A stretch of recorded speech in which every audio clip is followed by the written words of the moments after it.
Dobrý, toto sa pokazilo, rovno mi vráte peniaze, o chvíľku mi ide autobus. To je akože všetko, vy si myslíte, že mi dáte peniaze do ruky a sme spolu vybavení? A ešte sa tvárite hen tak kľudne, okamžite mi zavoláte svojho manažera. Vy sa mi smejete, videli ste to? On sa mi smiel do ksichtu, ja tu mám svetkov, milý pane.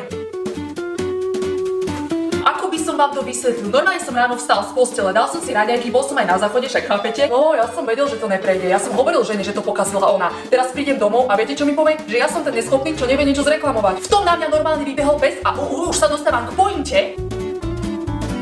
Nie, ten telefón nepadol na zem, ja som ho normálne večer položila na stolik, ráno som sa zobudila a vyzeral takto. No povedzte mi, prečo by som vám asi klamala? Jak zamietnuté? No čo je za strap papiera? Si doma vytrem riť? Vy nepoznáte zákony, ja to podám na stojku, nie, ja to dám do telky, ja to dám na súd a uvidíme, čo na to povedia ľudia z Facebooku.